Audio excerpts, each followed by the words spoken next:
بہت لکی ہیں، آپ بہت خوش نصیب ہیں کہ تمہاری ماں تمہارے پاس ہے، تمہارا والد تمہارے پاس ہے۔ پوچھو ان سے جن کی ماں چلی گئی، پوچھو ان سے جن کا والد چلا گیا۔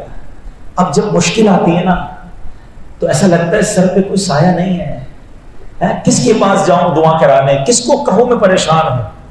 بندے کو بڑی تنہائی فیل ہوتی ہے، خاص طور پہ غم میں اور خاص طور پہ خوشی میں، کیونکہ جب کوئی بڑی خوشی ملتی تھی تو بھی ماں کے پاس جا کر دعائیں لیتے تھے، ماں اور دعائیں دیتی تھی، والد کو بتاتے تھے، وہ خوش ہوتا تھا۔ یہ ماں باپ بھی کمال لوگ ہیں، ہماری خوشی میں خوش ہوتے ہیں، حسد نہیں کرتے۔ دنیا میں یہ واحد رشتہ ہے جس میں حسد نہیں ہے۔ باپ چاہتا ہے کہ میرا بیٹا مجھ سے زیادہ ترقی کرے، دنیا میں کوئی نہیں چاہتا کہ مجھ سے آگے کوئی نکل جائے۔ ماں چاہتی ہے کہ میری اولاد مجھ سے زیادہ خوش رہے۔ یہ کمال رشتہ ہے، بے لوث رشتہ ہے۔ خوشی میں جاتے تھے تو دعائیں دیتے تھے، غم میں جاتے تھے تو تسلی دیتے تھے۔ اب کس کے کاندھے پر سر رکھ کر بات کریں، اب کس کی گود میں سر رکھ کر دعائیں لیں؟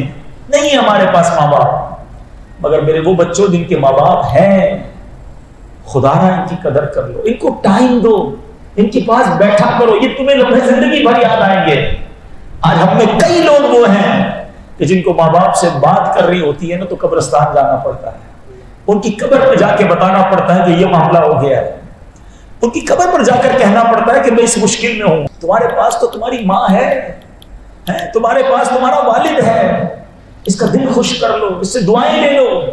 حدیث پاک میں آتا ہے جو بچہ اپنے ماں باپ کو محبت کی نگاہ سے دیکھتا ہے اللہ اسے مقبول حج کا ثواب عطا فرماتا ہے۔ صحابی رسول نے عرض کی وَإِن نَظَرَ كُلُّ يَوْمٍ مِئَةَ مَرَّةٍ، حضور کوئی 100 بار دیکھ لے، اللہ کے حبیب فرماتے ہیں کوئی 100 بار دیکھ لے اللہ 100 حج کا ثواب عطا فرماتا ہے۔ اللہ اکبر و اطیب، حدیث کا مضمون ہے اللہ 100 حج کا ثواب عطا فرماتا ہے۔ اب ذرا غور سے سننا، محبت سے دیکھنے پر حج کا ثواب ہے، سچ بتاؤ خدمت کرنے کا ثواب کیا ہوگا؟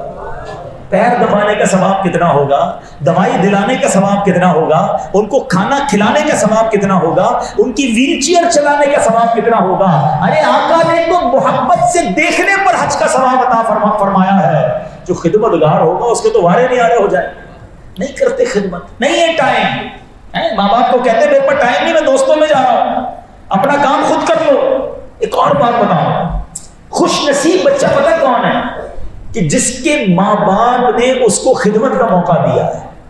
واللہ تمہارے ماں باپ بوڑھے ہو گئے اور اب اس کیفیت میں آ گئے ہیں کہ ان کو تمہاری خدمت چاہیے، تمہارے پیسے چاہیے، تم سے کوئی ہیلپ چاہیے، واللہ تمہارے بھاگ جاگ گئے ہیں، تمہارے نصیب جاگ گئے ہیں، کیونکہ کئی ماں باپ ایسے ہیں جو خدمت لینے سے پہلے ہی دنیا سے چلے گئے، بچوں کی خدمت کرتے کرتے ہی خود چلے گئے۔ ارے بچوں کو تو موقع ہی نہیں دیا خدمت کرنے کا۔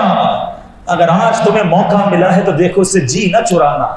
آج اللہ نے تمہیں سمجھ لو تمہارے گناہوں کے کفارے کا موقع آ گیا ہے، مگر آج اولاد کہتی ہے یہ میرے پیسے ہیں، یہ آپ کے ہیں، ابو میں نے کمائے، آپ نے کیا کیا ہے؟ باپ کو گن گن کر لوگ پیسے دیتے ہیں۔ ارے تف ایسی اولاد پر۔ اگر میرا اور آپ کا والد بھی جب ہم پیدا ہوتے اور کہہ دیتا کہ تیرے یہ ہیں یہ میرے ہیں، تو ہم تو بے لباس ہی رہ جاتے نا، ننگے پیدا ہوئے تھے، کپڑے بھی نہیں تھے جسم پر۔ کس نے پہنائے کپڑے؟ ہمارے ماں باپ نے پہنائے۔ کس نے کھلایا کھانا؟ ہمارے ماں باپ نے۔ ارے ایک ایک قدم چل کر انہوں نے ہمیں بڑا کیا۔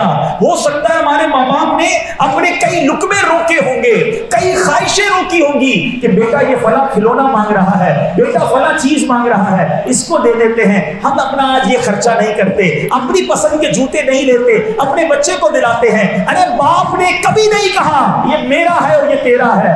آج تیرے پاس آ گیا تو کہتا ہے یہ میرا، یہ باپ کا ہے؟ نہیں، جو کچھ میرا ہے وہ سب میرے ماں باپ کا ہے۔ میں خود بھی تو اپنے ماں باپ کا ہوں۔ تو خدا را اپنے ماں باپ کو کبھی یہ فیل نہ کروانا کہ یہ میرا ہے، نہیں، ان کو یہ آخری عمر ہوتی ہے، بڑھاپا ہوتا ہے، ان کو یہ آنر فیل کرواؤ، یہ عزت انہیں دو کہ حضور جو بھی میں ہوں وہ آپ کی وجہ سے ہوں، میرے پاس جو کچھ ہے سب آپ کا ہے۔ وہ لے کے نہیں چلے جائے گا ماں،